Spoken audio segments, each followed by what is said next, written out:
Dear students, basic concepts in lab ടെക്നോളജിയിൽ unit 3 ആണ് നമ്മൾ അടുത്തതായിട്ട് പറയുന്നത്.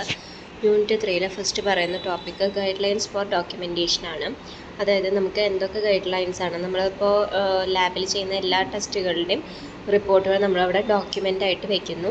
ഇതെന്തിനു വേണ്ടിയിട്ടാണ് വെക്കുന്നതെന്ന് വെച്ചിട്ടുണ്ടെങ്കിൽ അക്യുറേറ്റ് ചെയ്യുന്നതിന് വേണ്ടിയിട്ട്, അതായത് നമുക്ക് കൃത്യത വരുത്തുന്നതിന് വേണ്ടി. ഇപ്പോൾ ഇന്ന ദിവസം ഇത്ര ആളുകൾ വന്നു, അങ്ങനെയുള്ള റിസൾട്ടുകൾ നമുക്ക് കിട്ടുന്നതിന് വേണ്ടി. അതുപോലെ തന്നെ നമുക്ക്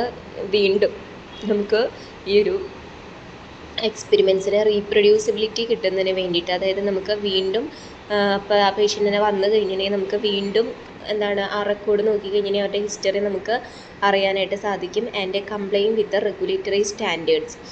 guide lines for effective documentation in the laboratory എന്ന് പറഞ്ഞിട്ട് നമുക്ക് കുറച്ച് പോയിൻറ്റ്സ് തന്നിട്ടുണ്ട്. എന്തൊക്കെയാണെന്ന് നോക്കാം. സ്റ്റാൻഡേർഡ് ഓപ്പറേറ്റിംഗ് പ്രൊസീജിയേഴ്സ് ആണ് ഫസ്റ്റ് പറയുന്നത്. SOPs. ഈ SOPസിൽ SOP എന്ന് പറയുന്നത് ഒരു standardized procedure for laboratory activities ആണ്. ഈ ഒരു SOPയിൽ നമുക്ക് സ്റ്റെപ്പ് ബൈ സ്റ്റെപ്പ് ഇൻസ്ട്രക്ഷൻസ് നമുക്ക് തന്നിട്ടുണ്ട്. ഓരോ എക്സ്പെരിമെൻറ്റും എങ്ങനെ ചെയ്യണം എന്നുള്ളതും, അതുപോലെ തന്നെ നമ്മൾ ഓരോ എക്സ്പെരിമെൻറ്റ് ചെയ്യുമ്പോഴത്തെ എന്തൊക്കെ സേഫ്റ്റി പ്രിക്കോഷൻസ് എടുക്കണം, എക്സ്പെരിമെൻറ്റ് യൂസേജ്, ഡാറ്റ റെക്കോർഡിംഗ് പോലുള്ള കാര്യങ്ങളാണ് സ്റ്റാൻഡേർഡ് ഓപ്പറേറ്റിംഗ് പ്രൊസീജിയേഴ്സിൻ്റെ അണ്ടറിൽ വരുന്നത്. നെക്സ്റ്റ് പറയുന്നത് റെക്കോർഡ് കീപ്പിംഗ് ആണ്. റെക്കോർഡ് കീപ്പിംഗ് എന്ന് പറയുന്നത് വളരെ ഇമ്പോർട്ടൻ്റ് ആയിട്ടുള്ള കാര്യമാണ്.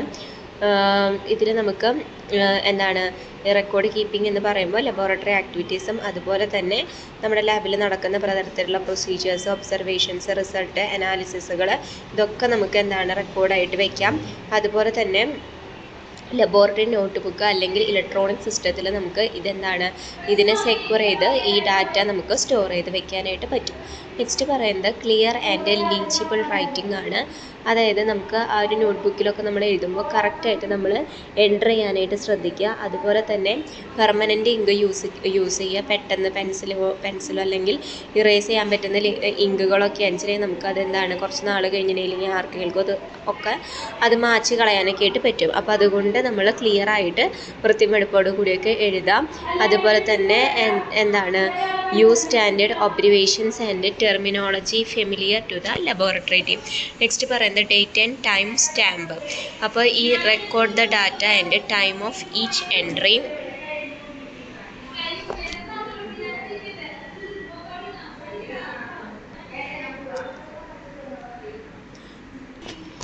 ടൈം ഓഫ് ഈച്ച് എൻട്രി നമുക്ക് ടൈമും അതുപോലെ തന്നെ ഡേറ്റൊക്കെ നമുക്ക് കറക്റ്റായിട്ട് ഇടണം. അതുപോലെ തന്നെ ഈ ഒരു ഇൻഫർമേഷനിൽ essential for tracking the progress of experiments and identifying potential sources of error. അപ്പോൾ എന്തെങ്കിലും പ്രശ്നങ്ങളോ റിപ്പോർട്ട് കൊടുത്തതിൽ എന്തെങ്കിലും പ്രശ്നങ്ങളോ കാര്യങ്ങളൊക്കെ നമുക്ക് വരികയാണെന്നുവെച്ചിട്ടുണ്ടെങ്കിൽ അതിന് നമുക്ക് കൃത്യമായിട്ട് ട്രാക്ക് ചെയ്യുന്നതിനൊക്കെ വേണ്ടിയിട്ടാണ് ഈ ഡേറ്റും അതുപോലെ തന്നെ ടൈമും ഒക്കെ നമ്മൾ കൊടുക്കുന്നത്.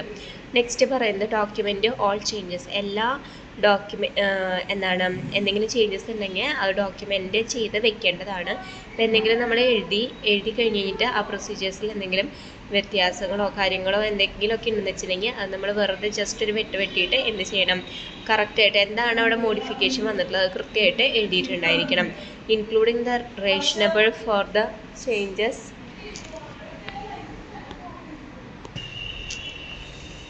അപ്പോൾ ഇതിൽ നമ്മൾ കറക്റ്റായിട്ട് ചേഞ്ചസ് എന്തെങ്കിലും ഉണ്ടെന്ന് വെച്ചിട്ടുണ്ടെങ്കിൽ അത് കറക്റ്റ് ചെയ്ത് നമ്മൾ വെക്കണം. അതുപോലെ തന്നെ ഇൻക്ലൂഡ് റെലവൻറ്റ് ഡീറ്റെയിൽസ്. അതായത് provide sufficient detail in your documentation to enable others to reproduce your experiment accurately. നമ്മൾ കറക്റ്റായിട്ട് നമ്മുടെ ഡീറ്റെയിൽസും കാര്യങ്ങളൊക്കെ എഴുതണം. അതുപോലെ തന്നെ ഇൻഫർമേഷൻസ് എന്തൊക്കെയാണെന്ന് വെച്ചിട്ടുണ്ടെങ്കിൽ റിയേജൻ്റ് കോൺസെൻട്രേഷൻ എന്തൊക്കെയായിരുന്നു, അതുപോലെ തന്നെ എക്യുപ്മെൻറ്റ് സെറ്റിങ്സ്, എൻവയോൺമെൻറ്റൽ കണ്ടീഷൻസ് എങ്ങനെയായിരുന്നു, അതുപോലെ എന്തെങ്കിലും ഡീവിയേഷൻസ് നമുക്ക് വരുത്തിയിട്ടുണ്ടെങ്കിൽ ആ ഒരു ഡീവിയേഷൻസ് എന്തൊക്കെയായിരുന്നു എന്നൊക്കെ നമ്മൾ അതിൽ എഴുതി വെക്കേണ്ടതാണ്. നെക്സ്റ്റ് പറയുന്നത് സിഗ്നേച്ചർ ആൻഡ് അപ്രൂവൽസ് എന്ന് പറയുന്നത്. ഇതിൽ നമ്മൾ പറയുന്നത് കറക്റ്റ് സിഗ്നേച്ചർ, അതായത് നമ്മളിപ്പോൾ ഒരു ടെസ്റ്റ് നടത്തി കഴിഞ്ഞാൽ നമ്മുടെ സൈൻ അവിടെ നമ്മൾ എഴുതുന്നതാണ്. അതുപോലെ തന്നെ ഇതിനെ നമ്മൾ ഒന്നും കൂടി ഒരു സെക്കൻഡായിട്ട് ഒരാളും കൂടി ആ റിസൾട്ട് നമ്മൾ നോക്കുന്നതാണ്. അപ്പോൾ particularly for critical steps such as data analysis and result interpretation. This help to establish accountability and ensure the validity of recorded information. അപ്പോൾ അതുവഴി നമുക്ക് ഒന്നും കൂടി അക്യുറേറ്റ് ചെയ്യുന്നതിന് വേണ്ടിയിട്ട് ഇവിടെ റിസൾട്ടുകൾ ഒരാളും കൂടി നോക്കി കഴിയുമ്പോൾ അതൊന്നും കൂടി അക്യുറേറ്റ് ആയിട്ട് നമുക്ക് കിട്ടാനായിട്ട് സാധിക്കുന്നു. നെക്സ്റ്റ് പറയുന്നത് ഡാറ്റ ഇൻറ്റഗ്രിറ്റി ആൻഡ് കോൺഫിഡൻഷ്യാലിറ്റി ആണ്. നമ്മുടെ ലബോറട്ടറി ഡാറ്റാസ് നമ്മൾ വളരെ ജാഗ്രതയോടുകൂടി തന്നെ നമ്മൾ നോക്കേണ്ട ഒന്ന് തന്നെയാണ്. അപ്പോൾ അത് വളരെ സെക്യൂർ ആയിട്ടുള്ള മെഷേഴ്സിൽ നമ്മൾ സൂക്ഷിക്കണം. അതുപോലെ തന്നെ പാസ്വേഡ് അല്ലെങ്കിൽ പാസ്വേഡ് വെച്ചിട്ട് നമ്മൾ പ്രൊട്ടക്റ്റഡ് ഇലക്ട്രോണിക് സിസ്റ്റത്തിലാണ് നമ്മളത് സൂക്ഷിക്കുന്നത്. പിന്നെ റെഗുലർ റിവ്യൂ ആൻഡ് വാലിഡേഷൻ ആണ് അടുത്തതായിട്ട് പറയുന്നത്. ഇതിൽ വരുന്നത് periodically review laboratory documentation to verify accuracy.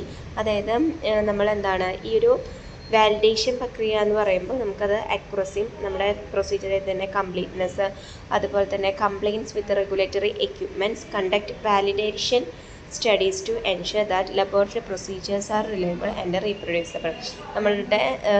നമ്മൾ ചെയ്ത ഒരു ടെസ്റ്റിൻ്റെ കറക്റ്റ് ആക്കുന്നതിന് വേണ്ടി, അത് കംപ്ലീറ്റ് ചെയ്യുന്നതിന് വേണ്ടിയിട്ട്, അതുപോലെ തന്നെ അത് ശരിയാക്കുന്നതിനൊക്കെ വേണ്ടിയിട്ട് regular review and validation help ചെയ്യുന്നു.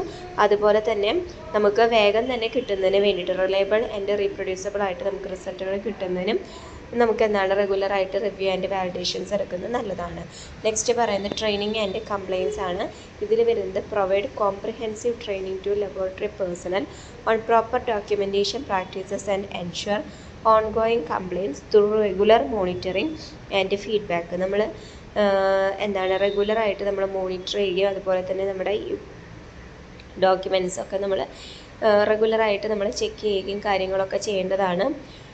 പിന്നെ ലബോറട്ടറിയിൽ നിൽക്കുന്ന ആളുകൾ, ലബോറട്ടറി പേഴ്സണൽസ് തന്നെയാണ് ഇതിന് വേണ്ടിയിട്ടുള്ള ട്രെയിനിങ്ങുകൾ എടുക്കേണ്ടത്. Encourage a culture of accountability and attention to detail within the laboratory team.